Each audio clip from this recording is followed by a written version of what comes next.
الحمد لله رب العالمين نحمده ونستعينه ونؤمن به ونتوكل عليه ونعوذ بالله من شرور أنفسنا ومن سيئات أعمالنا من يهده الله فلا مضل له ومن يضلل فلا هادي له أشهد أن لا إله إلا الله وحده لا شريك له أشهد أن محمدا عبده ورسوله أرسله بالهدى ودين الحق ليظهره على الدين كله ولو كره المشركون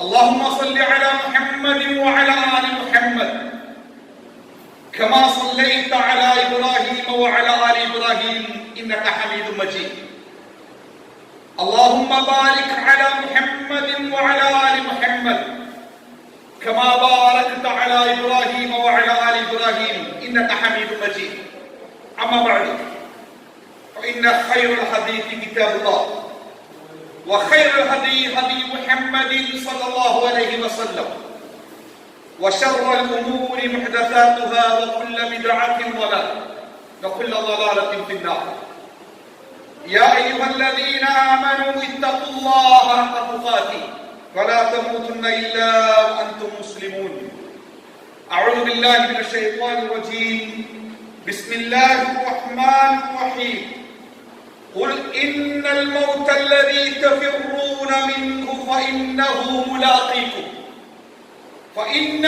ملاقيكم ثم تردون إلى عالم الغيب والشهادة فينبئكم بما كنتم تعملون സത്യവിശ്വാസികളെ സർവശക്തനായ പടച്ച തമ്പുരാന്റെ വിധിവിലക്കുകൾ നിയമനിർദ്ദേശങ്ങൾ ജീവിതത്തിന്റെ എല്ലാ സമയങ്ങളിലും സുഖത്തിലും ദുഃഖത്തിലും എളുപ്പത്തിലും പ്രയാസത്തിലും ക്ഷാമത്തിലും ക്ഷേമത്തിലും എല്ലാ അവസ്ഥയിലും അള്ളാഹുവിന്റെ നിയമനിർദ്ദേശങ്ങൾ മുറുകെ പിടിച്ചുകൊണ്ട് ജീവിക്കണമെന്ന് സ്നേഹപൂർവ്വം ഓർമ്മപ്പെടുത്തുകയാണ്. അള്ളാഹുവിന്റെ സ്വർഗം ആഗ്രഹിച്ച് നരകത്തെ ഭയപ്പെട്ട് ജീവിക്കുന്ന മുത്തഖികളിൽ അള്ളാഹു നമ്മെ എല്ലാവരെയും ഉൾപ്പെടുത്തുമാറാവട്ടെ. കഴിഞ്ഞ വെള്ളിയാഴ്ച വളരെ പ്രയാസകരമായ അവസ്ഥയിലാണ് നമ്മൾ ജുമുഅ നമസ്കാരത്തിൽ ഒരുമിച്ച് കൂടിയത്. അള്ളാഹുവിന്റെ അനുഗ്രഹത്താൽ അത്രയൊന്നും പ്രയാസകരമല്ലാതെ മറ്റൊരു വെള്ളിയാഴ്ചയിൽ നമുക്ക് അവന്റെ അള്ളാഹുവിന്റെ ഭവനത്തിൽ ഒരുമിച്ച് കൂടാൻ കഴിഞ്ഞു. ഈ ഒരാഴ്ചക്കിടയിൽ നമ്മുടെ കാതുകളിൽ നമ്മൾ ഏറ്റവും കൂടുതൽ കേട്ട ശബ്ദം ഏതാണ് എന്ന് ചോദിച്ചാൽ ഒരുപക്ഷെ അത് മരണം എന്ന വാക്കായിരിക്കാം. മാരക രോഗത്തിന്റെ പിടിയിൽ അകപ്പെട്ട് ലോകത്താകമാനം 7 ലക്ഷത്തിലേറെ 7.25 ലക്ഷത്തോളം ആളുകൾ മരിച്ചു. പെരുമഴയും വെള്ളപ്പൊക്കവും മണ്ണിടിച്ചിലുമൊക്കെ ഒരുപാട് ആളുകളെ ഈ ലോകത്ത് അവരുടെ ജീവനെടുത്തു. വിമാനാപകടങ്ങളടക്കമുള്ള അപകടങ്ങളിൽ അനേകം ആളുകൾ ഓരോ ദിവസവും ഈ ലോകത്ത് മരിച്ചുകൊണ്ടിരിക്കുന്നു. ഞാൻ ഈ കഴിഞ്ഞ ദിവസത്തിൽ ഒരു ഡോക്ടറുടെ, ഒരു ന്യൂറോ സർജൻ, അദ്ദേഹത്തിന്റെ ഒരു പ്രഭാഷണം കേട്ടു. അദ്ദേഹം പറഞ്ഞത് രാവിലെ ഉറക്കത്തിൽ നിന്ന് എഴുന്നേൽക്കുമ്പോൾ ആദ്യമായി ഒരു മനുഷ്യൻ പറയേണ്ടത് ആ രാത്രിയിൽ തന്റെ ജീവൻ എടുക്കാതെ പിറ്റേ ദിവസത്തേക്ക് ജീവിക്കുവാൻ വേണ്ടി ജീവൻ തന്നത് ആരാണോ അവനെ സ്തുതിച്ചുകൊണ്ടാണ് ഒരു ദിവസത്തെ ജീവിതം ആരംഭിക്കേണ്ടത്. അയാൾ മുസ്ലിം അല്ല, ഈ പറഞ്ഞ വ്യക്തി. കാരണം ഓരോ രാത്രിയിലും ഈ ലോകത്തിന്റെ വ്യത്യസ്ത ഭാഗങ്ങളിൽ അത്രയേറെ ആളുകൾ മരിക്കുന്നു, ബോധരഹിതരാകുന്നു, ശരീരത്തിന്റെ ചലനം നഷ്ടപ്പെടുന്നു, പല കാരണങ്ങളാൽ, പല രോഗങ്ങളാൽ, പല അപകടങ്ങളാൽ. അതിലൊന്നും പെടാതെ ഒരു രാവിലെ എഴുന്നേൽക്കുവാൻ ഒരു മനുഷ്യന് കഴിഞ്ഞാൽ അവൻ ആദ്യം ചെയ്യേണ്ടത് അതിനവസരം തന്ന ശക്തിയെ സ്തുതിക്കുകയാണ് വേണ്ടത്. നമ്മളൊക്കെ ഉറക്കത്തിൽ എഴുന്നേൽക്കുമ്പോ ആദ്യം പറയുന്ന വാക്ക് അത് തന്നെയാണ്, അൽഹംദുലില്ലാഹ്. അള്ളാഹുവിനെ സ്തുതിച്ചുകൊണ്ടാണ് നമ്മൾ എഴുന്നേൽക്കുന്നത്. ഈ ലോകത്ത് ഓരോ മിനിറ്റിലും നമ്മളെ പോലെ മരിക്കുകയില്ല എന്ന് പ്രതീക്ഷിച്ചിരുന്ന ഒരുപാട് ആളുകൾ മരിച്ചുകൊണ്ടിരിക്കുന്നു. നമ്മളെ പോലെ നമുക്കൊക്കെ ഒരു വിശ്വാസമല്ലേ, ഞാൻ മരിക്കുക എപ്പൊ തന്നെ ഒരു 70, 80, 90 വയസ്സാകാതെ ഞാൻ മരിക്കൂലട്ടോ എന്ന ഒരു ബോധം നമ്മുടെയൊക്കെ മനസ്സിലുള്ളത് പോലെ മരിക്കുകയില്ല എന്ന് വിചാരിച്ചിരുന്ന ആയിരക്കണക്കിന് ആളുകൾ ഓരോ ദിവസവും ഈ ലോകത്ത് വ്യത്യസ്തമായ കാരണങ്ങളാലും ഒരു കാരണങ്ങളില്ലാതെയും അവർ മരിച്ചുകൊണ്ടിരിക്കുന്നു. പക്ഷെ ഒരു കാരണമുണ്ട് അവരൊക്കെ മരിക്കാൻ. ഈ ലോകത്തിലെ ലക്ഷക്കണക്കിന് ആളുകൾ ഓരോ ദിവസവും മരിക്കാൻ ഒരു കാരണമുണ്ട്.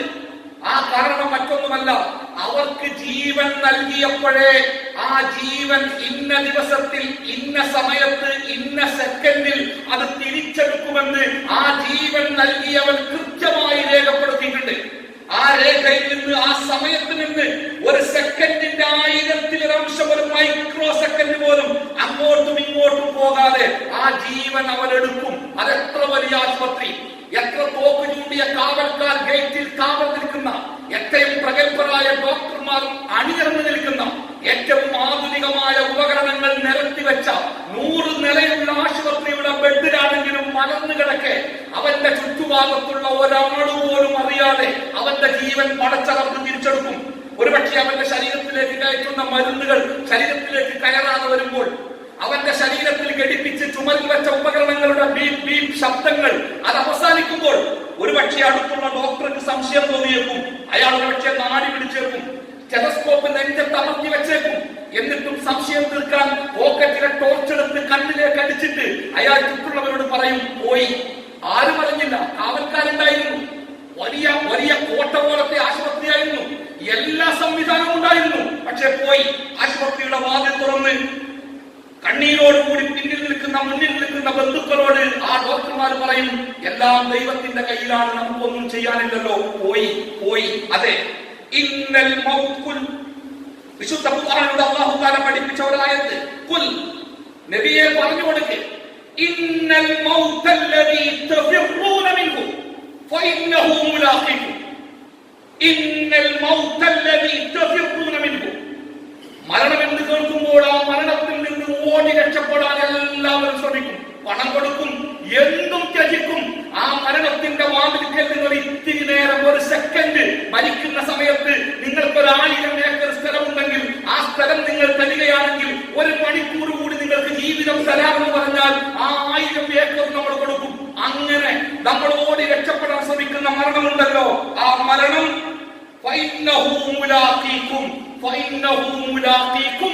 അത് നിങ്ങളെ കണ്ടുമുട്ടുക തന്നെ ചെയ്യും, നിങ്ങളെ പിടികൂടുക തന്നെ ചെയ്യും. ഈ വിഷയം ഞാൻ പ്രസംഗിച്ച് ബോധ്യപ്പെടുത്തേണ്ട വിഷയമല്ല, നമുക്ക് തർക്കമില്ലാത്ത വിഷയമാണ്. മരണം എന്നത് ഒരു മനുഷ്യന്റെ ജീവിതത്തിൽ വളരെ കൃത്യമായി ആർക്കും നിശ്ചയിക്കാനും നിർണയിക്കാനും ആവാത്ത വിധം അല്ലാഹുവിന്റെ തീരുമാനപ്രകാരം സംഭവിക്കുന്ന ഒന്നാണ്. അതിൽ യാതൊരു സംശയവും ആർക്കുമില്ല. ലോകത്ത് 1ാമത്തെ മനുഷ്യൻ വന്നപ്പോഴേ അവന്റെ കൂടെ മരണമുണ്ട്. അതുകൊണ്ട് തന്നെ ലോകത്ത് മനുഷ്യൻ അഭിമുഖീകരിക്കുന്ന വ്യത്യസ്തമായ പ്രശ്നങ്ങൾക്ക് പരിഹാരം തേടിക്കൊണ്ടുള്ള മനുഷ്യന്റെ അന്വേഷണങ്ങളിൽ ഏറ്റവും പ്രധാനപ്പെട്ട ഒന്നായിരുന്നു മരണത്തിൽ നിന്ന് എങ്ങനെ വിട്ടുനിൽക്കാം. ആ അന്വേഷണത്തിന് മനുഷ്യന്റെ ചരിത്രത്തോളം പഴക്കമുണ്ട്. പക്ഷേ 2020 ആധുനികമായ ലോകത്ത് നമ്മൾ ജീവിക്കുമ്പോഴും എങ്ങനെ മരണത്തിൽ നിന്ന് വിട്ടുനിൽക്കാമെന്ന മനുഷ്യന്റെ അന്വേഷണത്തിന് 1 ഇഞ്ച് പോലും മുന്നോട്ട് പോകാൻ, ഒരു ചെറിയ എന്തെങ്കിലും ഒരു സാധ്യത പോലും കണ്ടെത്താൻ ഇന്നോളം മനുഷ്യരായിട്ടില്ല.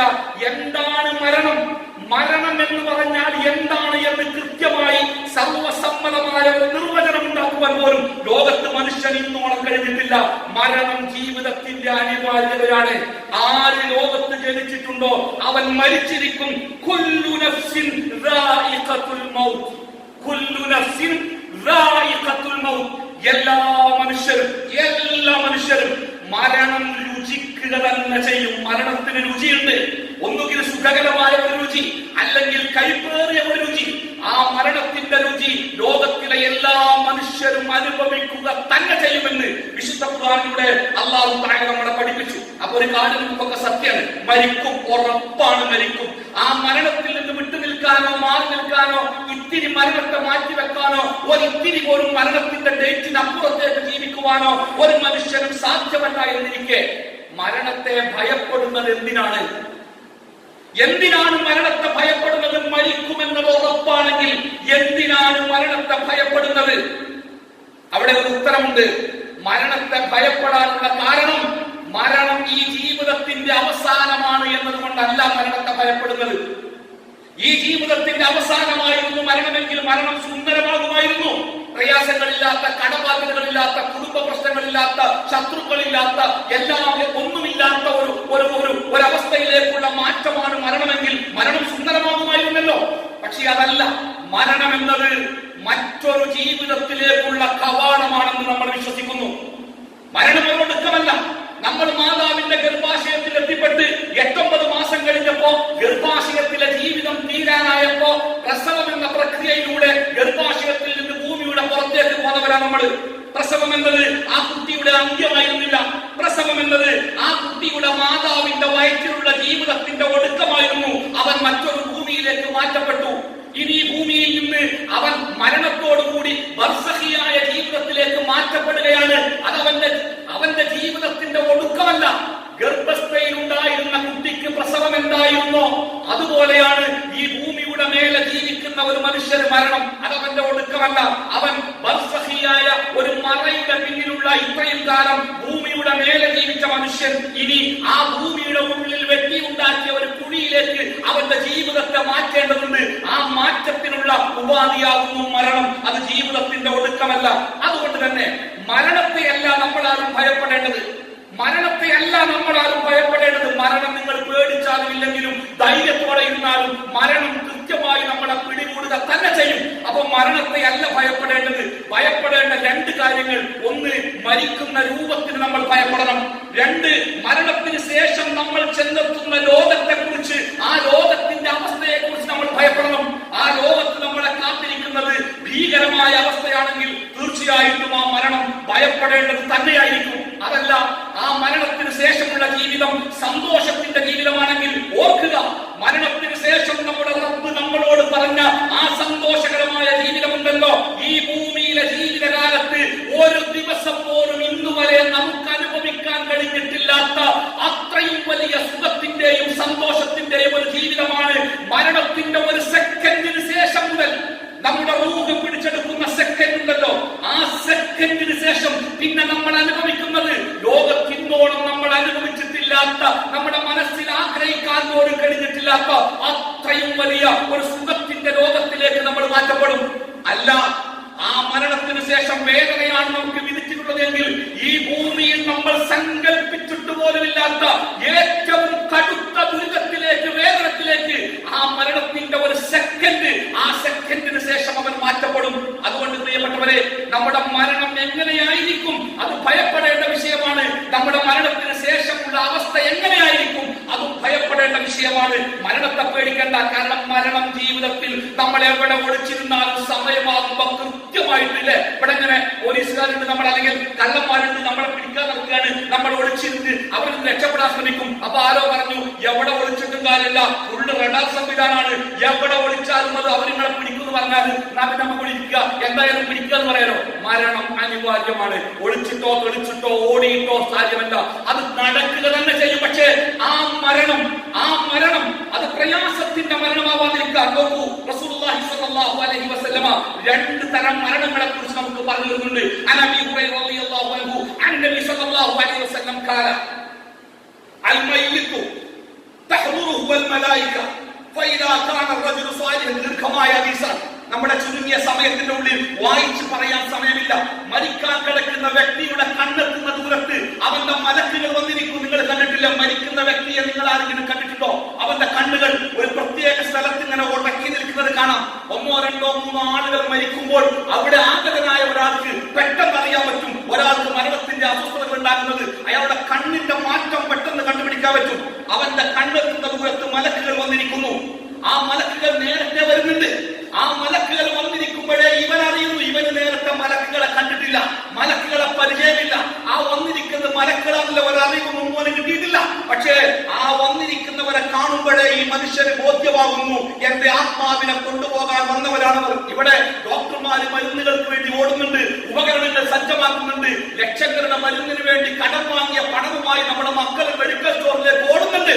പക്ഷേ ആ ആളുകളെ കാണുമ്പോൾ, മലക്കുകളെ കാണുമ്പോഴേ ഈ വ്യക്തി തിരിച്ചറിയും, ഇതാ തന്റെ അവസാനം എത്തിയിരിക്കുന്നു. മരുന്നുകൾ ഫലിക്കാത്ത, ഡോക്ടർമാർക്ക് ഒന്നും ചെയ്യാനില്ലാത്ത, പ്രാർത്ഥനകൾ ഫലിക്കാത്ത തന്റെ സമയം എത്തിയിരിക്കുന്നു.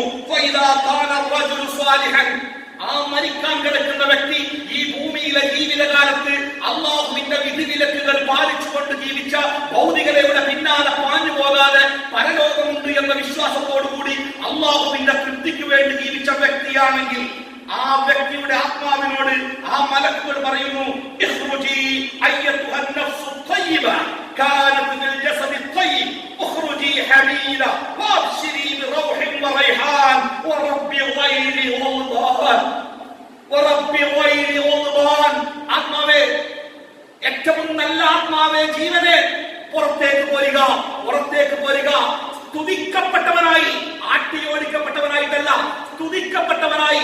നിന്റെ പ്രവർത്തനങ്ങൾ അംഗീകരിക്കപ്പെട്ടിരിക്കുന്നു, നിന്റെ പ്രവർത്തനങ്ങൾ അംഗീകരിക്കപ്പെട്ടിരിക്കുന്നു, നിന്റെ ജീവിതം സാർത്ഥമായിരിക്കുന്നു.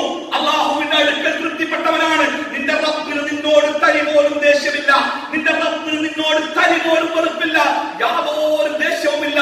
സന്തോഷത്തോടെ ഇതാ ഇറങ്ങി വരിക, നിന്റെ പാപങ്ങൾ പൊറുക്കപ്പെട്ടിരിക്കുന്നു. സ്വർഗ്ഗത്തിന്റെ റൂഹും വറൈഹാൻ ബിറൗഹിൻ വറൈഹാൻ, സ്വർഗ്ഗത്തിന്റെ അതിമനോഹരമായ ഗന്ധമുണ്ടല്ലോ, മനുഷ്യനെ മത്ത് പിടിപ്പിക്കുന്ന ഗന്ധം. ആ ഗന്ധം അവൻ ആസ്വദിപ്പിക്കാണ്. ആരൊക്കെ കരഞ്ഞാലും, ഏത് മക്കള് കാല് പിടിച്ച് കരഞ്ഞാലും ആ മനുഷ്യന്റെ ആത്മാവ് ആ മലക്കുകളുടെ കൈകളിലേക്ക്, ആ സന്തോഷത്തിന്റെ ലോകത്തിലേക്ക് ഒലിച്ചിറങ്ങും. ഹബീബായ സല്ലല്ലാഹു അലൈഹി വസല്ലം പറഞ്ഞു, ഒരു പൂജയിലെ വെള്ളം പുറത്തേക്ക് ചലിച്ചാൽ ആ വെള്ളം പുറത്തേക്ക് ഒഴുകുന്നത് പോലെ ആ ആത്മാവ് മലക്കുകളുടെ കൈകളിലേക്ക് ഒലിച്ചിറങ്ങും. സ്കൂളിലേക്ക് വരാൻ മടിക്കുന്ന ഒരു കുട്ടി, ആ കുട്ടിയെ നെഞ്ചോട് ചേർത്ത് പിടിച്ചുകൊണ്ട് ഉമ്മ സ്കൂളിന്റെ മുറ്റത്ത് നിന്നു. പക്ഷേ കുട്ടി ഉമ്മയുടെ കഴുത്തിൽ അമർത്തി പിടിച്ച്, ഉമ്മയുടെ നെഞ്ചത്ത് പറ്റിപ്പിടിച്ചിട്ട് മുഖം അമർത്തി പിടിച്ച് കരയാ. കുട്ടി ഇറങ്ങൂല. ഉമ്മാന്റെ മടി തന്റെ കുട്ടിക്ക് പേടിയാ. സ്കൂളില് ടീച്ചർമാരെ പേടി, എല്ലാവരും പേടിയാ. കുറച്ചു കഴിഞ്ഞപ്പോ സ്കൂളിലെ നല്ല ഒരു ടീച്ചർ കുറെ മിഠായിയും കുറെ ബലൂണും കുറെ പൂക്കളുമായി ഉമ്മയുടെ അടുത്തേക്ക് വന്നു. ഉമ്മ പറഞ്ഞു കുട്ടിയോട്, മോളെ നോക്കി, ടീച്ചർ വന്നിട്ടുണ്ട്. കുട്ടി ആദ്യം തല ഉയർത്തിയില്ല. പിന്നെ ടീച്ചർ സ്നേഹത്തോടെ വിളിച്ചപ്പോ കുട്ടി ഒന്ന് നോക്കി. പുഞ്ചിരിക്കുന്ന ടീച്ചറുടെ മുഖം, കയ്യിൽ നിറയെ മുട്ടായി, ബലൂണുകള്, കളിയുപകരണങ്ങള്. കുട്ടി പതുക്കെ ഉമ്മയുടെ നെഞ്ചിൽ നിന്ന് പതുക്കെ പതുക്കെ അടർന്ന് ആ ടീച്ചറുടെ കൈകളിലേക്ക് മാറി. പിന്നെ തിരിച്ചു പോകുന്ന ഉമ്മക്ക് ടാറ്റ കൊടുത്ത് ആ കുട്ടി ചിരിച്ചുകൊണ്ട് സ്കൂളിലേക്ക് കയറി. എന്റെ ഉമ്മയുടെ നെഞ്ചിലാണ് സമാധാനവും സന്തോഷവും എന്ന് വിചാരിച്ചിരുന്ന കുട്ടി അല്ല, അതിനേക്കാൾ സന്തോഷകരമായ ഒരു ലോകം, മിഠായിയും കളിപ്പാട്ടങ്ങളും കൂട്ടുകാരികളും നല്ല ടീച്ചറുമുള്ള ഒരു ലോകം തന്റെ മുമ്പിലുണ്ട് എന്നറിഞ്ഞപ്പോ ഉമ്മയുടെ നെഞ്ചിൽ നിന്ന് പലിച്ചെടുത്തതുപോലെ സ്കൂളിലേക്ക് നടന്നു പോകുന്ന ഒരു കുട്ടിയെ പോലെ സ്നേഹത്തോടുകൂടി കാവൽ നിൽക്കുന്ന കുടുംബ ബന്ധുക്കളുടെ ഇടയിൽ നിന്ന് ആ മലക്കുകളുടെ കൈകളിലേക്ക് നമ്മുടെ ആത്മാവ് ഒലിച്ചിറങ്ങും, സന്തോഷത്തിന്റെ ലോകത്തിലേക്ക്. പിന്നെ ആ ആത്മാവ് അനുഭവിക്കുന്ന സുഖമുണ്ടല്ലോ, ഇന്നുവരെ എന്റെ പ്രിയപ്പെട്ടവരെ, ഞാനും നിങ്ങളും നമ്മുടെ ജീവിതത്തിൽ ഇന്നുവരെ അനുഭവിച്ചിട്ടില്ലാത്ത, ആസ്വദിച്ചിട്ടില്ലാത്ത കവറിൽ കൊണ്ടു ചെന്ന് കിടത്തിയാൽ ആ കവറിലെ മയ്യത്തിനോട് മലക്കുകൾ പറയുന്ന ഒരു വാക്കുണ്ട്.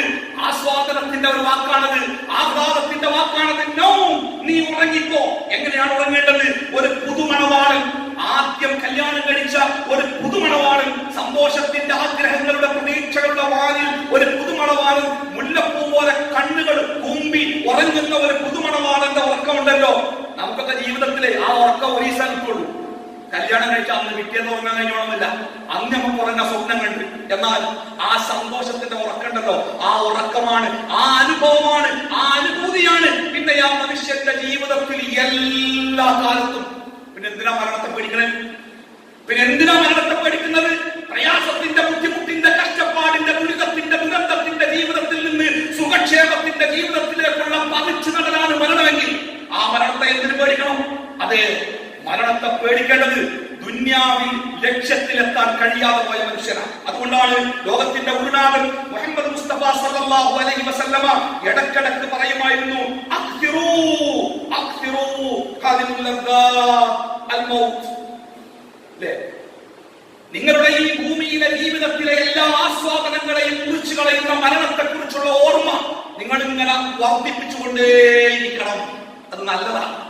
മരിച്ചു പോകേണ്ടവരാണ് ഉണ്ടാക്കുന്ന സ്വത്ത്, എന്റെ കൊട്ടാരങ്ങള്, ജീവിത സുഖങ്ങള്, സൗകര്യങ്ങള്, ബാങ്ക് നിക്ഷേപങ്ങള്, ഇതൊന്നും എനിക്ക് ഉപകാരപ്പെടാത്തതാണ്, ഇതൊക്കെ ഇവിടെ വലിച്ചെറിഞ്ഞു പോകേണ്ടവനാണ് എന്ന ബോധം ഉണ്ടാവണം. ആ ബോധമില്ലെങ്കിലേ നഷ്ടം.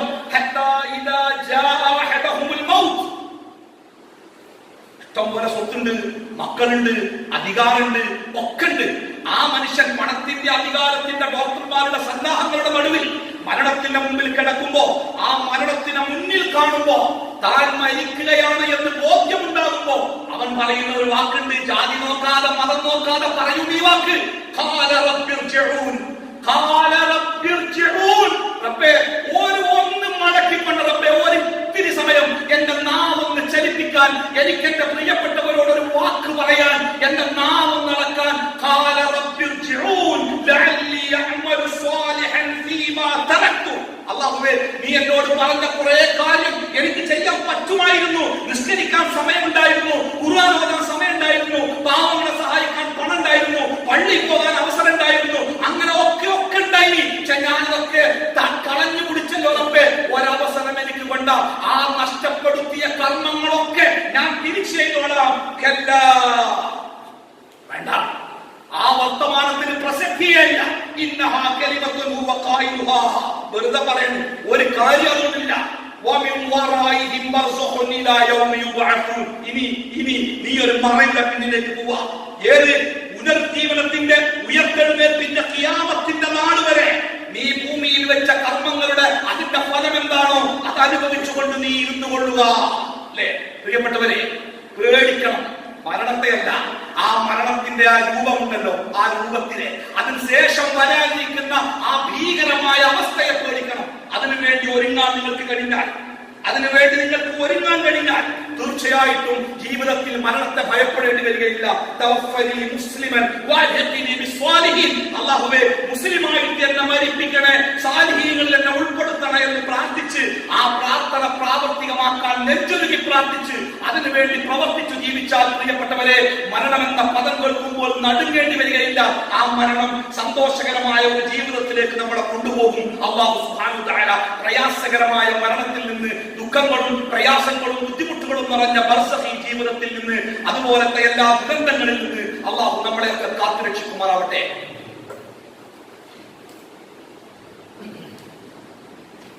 അൽഹംദുലില്ലാഹ് വസ്സലാത്തു വസ്സലാമു അലാ റസൂലില്ലാഹി വഅലാ ആലിഹി വസഹ്ബിഹി അജ്മഈൻ. അമ്മാ ബഅദ്. അയ്യുഹന്നാസ് തഖുല്ലാഹ്.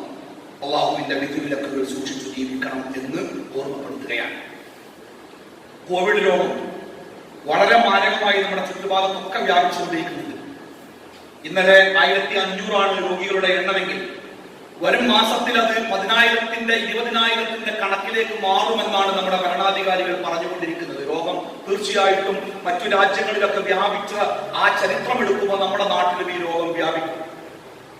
ഈ രോഗത്തിനെ പ്രതിരോധിക്കുവാൻ ആവശ്യമായ സംവിധാനങ്ങൾ എടുക്കുക എന്നത് മാത്രമാണ് നമ്മുടെ മുന്നിലുള്ള മാർഗം. ഒരു മരുന്ന്, വാക്സിൻ കണ്ടുപിടിക്കുന്നത് വരെ പ്രതിരോധ പ്രവർത്തനങ്ങൾ മാത്രമാണ് മാർഗം. ആ പ്രതിരോധ പ്രവർത്തനങ്ങൾ കൃത്യമായിട്ട് കാത്തുസൂക്ഷിക്കണം.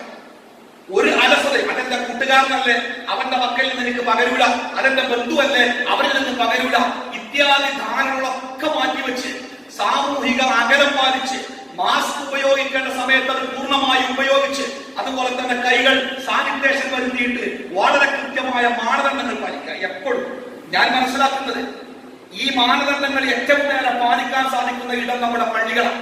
ഇത്ര അകന്ന് നമുക്ക് വേറെ എവിടെയാണ് നിൽക്കാൻ സാധിക്കാറ്? ഇത്രയും സമയം മാസ്ക് വെച്ച് വേറെ എവിടെയാണ് നമ്മൾ ഇരിക്കാറ്? നമ്മൾ കൊണ്ടുവന്ന മുസല്ലയിൽ, ആ മുസല്ലയിൽ ഇരുന്ന് പോകുമ്പോൾ അതെടുത്ത് നിങ്ങൾ പോയി കഴിഞ്ഞാൽ പള്ളി ശുദ്ധീകരിച്ച് ഇത്രയേറെ സുരക്ഷാ നടപടി വേറെ എവിടെ എടുക്കുന്നില്ലല്ലോ. പക്ഷെ ആളുകൾക്ക് പള്ളിയെ പേടിയായ പള്ളി തുറക്കാൻ പറ്റില്ല. പള്ളി തൊട്ടായ പള്ളിപ്പെട്ട പള്ളിയിലൊക്കെ ഇങ്ങനെ കൊറോണ കാത്തിരിക്കുന്നവർ അങ്ങാടി പോകും, മാർക്കറ്റിൽ പോകും, കല്യാണത്തിൽ പോകും, മരിച്ചോട്ട് പോകും, ഒക്കെ പള്ളി തുറക്കാൻ പറ്റില്ല. പള്ളിയിൽ എന്തുകൊണ്ട് അല്ലെ? ഇത്ര സുരക്ഷിതത്വം, അകലം പാലിക്കാൻ നമ്മളെ പലചരക്കാരിൽ പോലും നമുക്ക് സാധിക്കില്ല, കഴിയും. പക്ഷേ അള്ളാഹുവിന്റെ പള്ളികളിൽ നിന്ന് ആളുകൾ, സമൂഹം അകന്നു പോകുന്ന കാഴ്ച ഗവൺമെന്റ് നിശ്ചയിച്ച മാനദണ്ഡങ്ങളുണ്ട്. ഇത്ര വയസ്സുള്ള ആളുകൾ വരാൻ പാടില്ല, രോഗമുള്ള ആൾക്കാർ വരാൻ പാടില്ല, ക്വാറന്റൈനിക്കുന്ന ആൾക്കാർ വരാൻ പാടില്ല, അവരുള്ള വീട്ടുകാർ, രോഗത്തിന്റെ സാധ്യതകളുള്ള ആരും വരണ്ട. അല്ലാത്തവർ പള്ളിയെ മറക്കരുത്. ഇത് നമുക്ക് നമ്മുടെ ഈമാൻ നിലനിൽക്കാൻ അനിവാര്യമാണ് എന്ന് കൂടി മനസ്സിലാക്കണം. രണ്ടാമത്തേത്, മഹാനായ പ്രവാചകൻ സല്ലല്ലാഹു അലൈഹി വസല്ലമയെ കുറിച്ചുള്ള ഒരു പരാമർശവും അത് ഉളവാക്കിയ ഒരു കലാപത്തിന്റെയും കഥ തൊട്ടടുത്ത സംസ്ഥാനത്ത് നിന്ന് നമ്മൾ കേട്ടു. ഏത് കാലത്തും മുസ്ലിം സമൂഹത്തെ പ്രകോപിതരാക്കാനും മുസ്ലിം സമുദായത്തിന് നഷ്ടം വരുത്താനും മറ്റുള്ളവർ കണ്ടുപിടിക്കുന്ന ഏറ്റവും പ്രധാനപ്പെട്ട മാർഗം ഇസ്ലാമിന്റെ ചിഹ്നങ്ങളെ കുറ്റം പറയാം. പ്രവാചകനെ ആവാം, ചിലപ്പോൾ ഖുർആനെ ആവാം, ചിലപ്പോൾ അള്ളാനെ ആവാം, കുറ്റം പറയാം. അങ്ങനെ പറഞ്ഞു കഴിയുമ്പോഴേക്ക് നമ്മുടെ സമുദായത്തിൽപ്പെട്ട ചില ആളുകൾ രക്തം തിളച്ച് കണ്ണാടിക്കിറങ്ങി അടി കൊടുത്തു, ചുണ്ടങ്ങ കൊടുത്തു, വൈതലങ്ങ വാങ്ങാന്ന് പണ്ടുള്ളവർ പറയും. അതിന്റെ നഷ്ടം മുഴുവൻ ഈ സമുദായം എല്ലാ കാലത്തും അനുഭവിച്ചിട്ടുണ്ട്. ഇപ്പോഴും നമ്മുടെ സമുദായത്തിലെ ചില ആൾക്കാർക്ക് കണ്ണു വന്നിട്ടില്ല. ആർക്കാ നഷ്ടം? റസൂലുള്ളാഹി സ്വല്ലല്ലാഹു അലൈഹി വസല്ലമയെ ആരെങ്കിലും വിമർശിച്ചാൽ അതിന് കൃത്യമായ മറുപടി കൊടുക്കാൻ നമ്മുടെ കയ്യിൽ വകയില്ല, വകുപ്പില്ലേ. പ്രവാചകനെ പറ്റി ആര് എന്ത് പറഞ്ഞാലും അതിന് കൃത്യമായ മറുപടി കൊടുക്കാൻ പ്രവാചകന്റെ ജീവിതം ഒരു തുറന്ന പുസ്തകമല്ല. അത് പറയാൻ നമുക്ക് അറിവില്ല, കഴിവില്ലേ.